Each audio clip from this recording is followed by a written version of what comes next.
မင်္ဂလာပါပတ်2ဗီဒီယိုလေးကနေကြိုဆိုလိုက်ပါတယ်ခုမှစထိုးမဲ့လူအတွက်တော့ description box ထဲမှာ part 1 ဗီဒီယို link လေးရှိပါတယ်ရှင့်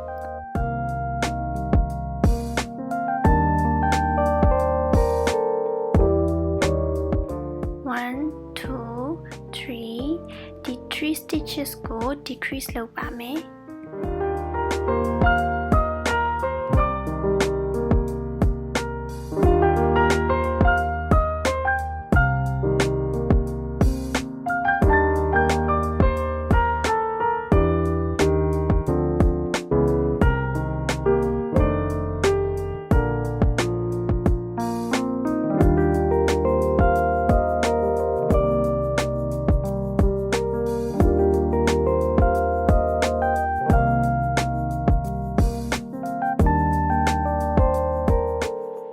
loop လုံးကနေဆွဲထုတ်လိုက်တဲ့အခါမှာပထမချိန်လေးရပါတယ်2 3 4 5 plus 1 chain ပြီးရင်တော့9ခုမြောက် stitch ကနေပြီးတော့ line တစ်လျှောက် single crochet ထိုးသွားပါမယ်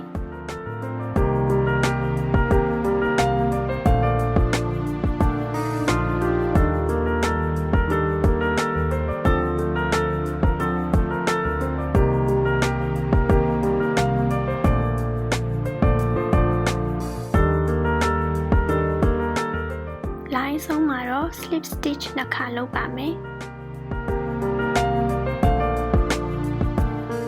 ထွက်နေတဲ့အစားတွေကိုပါတစ်ခါတည်းသိမ်းပြီးထိုးသွားပါမယ်နောက်တစ်လိုင်းတက်ဖို့အတွက်ထိုးနေတဲ့ကြိုးစားကိုထွက်နေတဲ့ကြိုးစားတွေပေါ်ကနေပတ်ပြီးတော့ဆက်ထိုးပါမယ်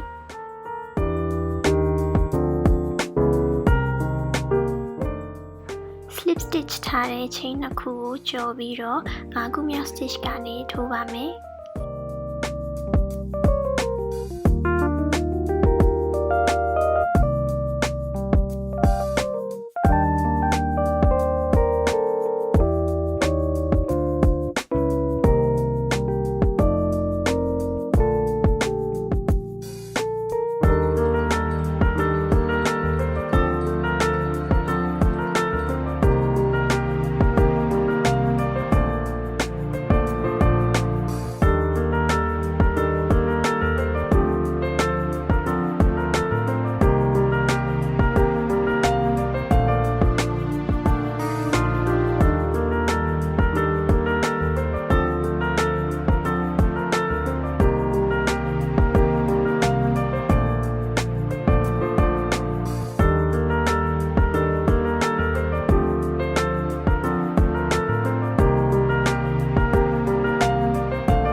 ဒီပုံစံအတိုင်းပဲလက်မောင်းပတ်လေးထိုးရပါမယ်။လမ်းတစ်လျှောက်ထွက်နေတဲ့အစာတွေကိုပါတစ်ခါတည်းသိမ်းပြီးထိုးသွားပါမယ်။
ပတ်ပြည့်သွားတဲ့အခါမှာတော့ပထမဆုံးစခဲ့တဲ့ stitch လေးမှာအဆုံးသတ်ပါမယ်အစနဲ့အဆုံးကို slip stitch ပြီးတော့ join ပါမယ်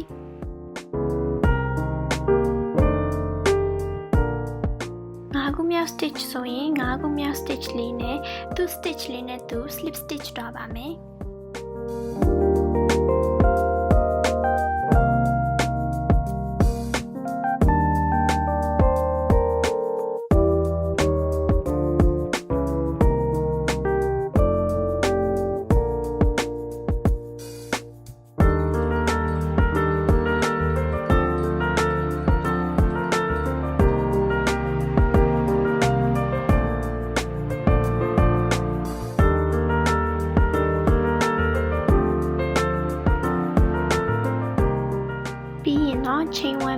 ရက်လိုက်ပါမယ်ဒီပုံစံလေးအတိုင်းပဲလက်နှစ်ဖက်လုံးကိုထိုးပါမယ် outline ထိုးလို့ရှိရင် crochet ဟူလေးကအမြဲတမ်းအပြင်ကနေအထဲကိုထိုးတဲ့အနေအထားနဲ့ထိုးရပါမယ်ဒီနားဗီဒီယိုအပိုင်းစာလေးပြတ်သွားတာမလို့နှစ်ချောင်းထိုးနဲ့ထိုးထားတဲ့ first လေးနဲ့အစားထိုးပြသွားပါမယ်ပုံမှန်ချိန်လေးတွေထိုးတယ်လို့ပဲထိုးမှာဖြစ်ပေမဲ့ဒီတစ်ခါကျတော့အင်ဂျီကိုပါတစ်ခါတည်းထည့်ပြီးတော့ထိုးရမှာဖြစ်ပါတယ်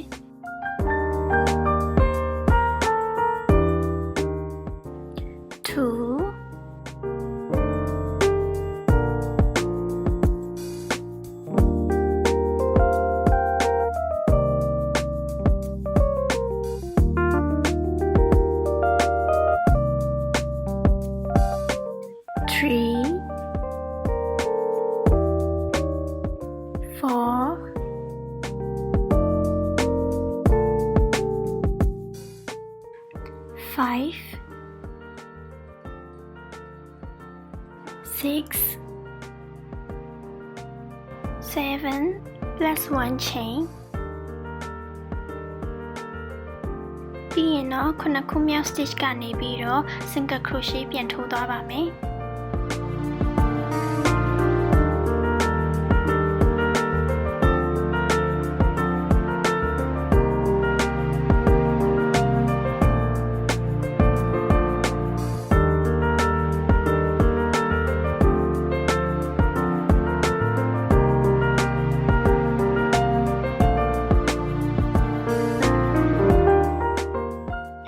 လိုင်းဆုံးမှာတော့လက်မောင်းပေါက်မှာထိုးခဲ့တယ်လို့ပဲ slip stitch လုပ်ပါမယ်ထွက်နေတဲ့ကြိုးစားကိုပါတစ်ခါလေးတင်ပြီးထိုးသွားပါမယ်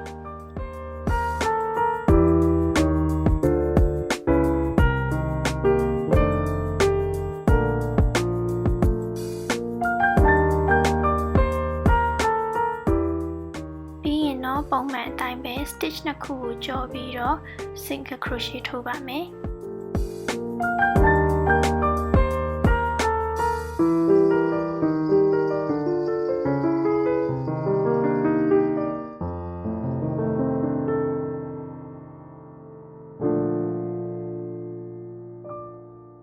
ဒီပုံစံလေးအတိုင်းပဲလည်ပင်းပေါက်ပတ်လေးထိုးရပါမယ်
ရှောက်ထွက်နေတဲ့အစာတွေကိုပါတစ်ခါတည်းတင်ပြီးတော့ထိုးသွားပါမယ်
ပတ်ပြည့်သွားတဲ့အခါမှာတော့အစမှာထိုးခဲ့တဲ့ stitch ရဲ့အနောက်မှာရှူပြီးတော့ဆက်ထိုးရပါမယ်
ပထမဆုံးစခဲ့တဲ့ stitch မှာပဲအဆုံးသတ်ပါမယ်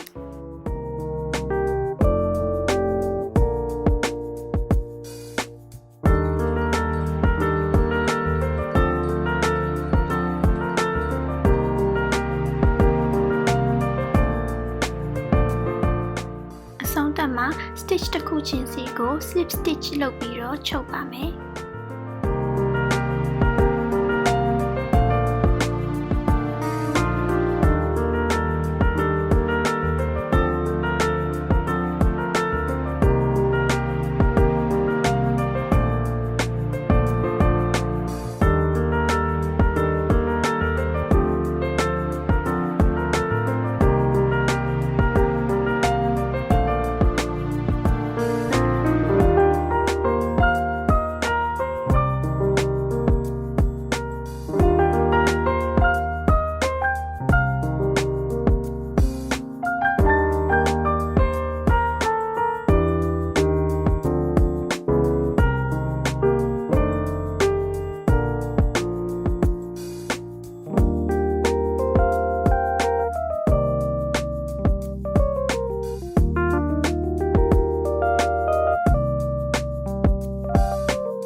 ဆုံးသက်မှာ chain 1 and firstly ထိုးလို့ပြီးပါပြီ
time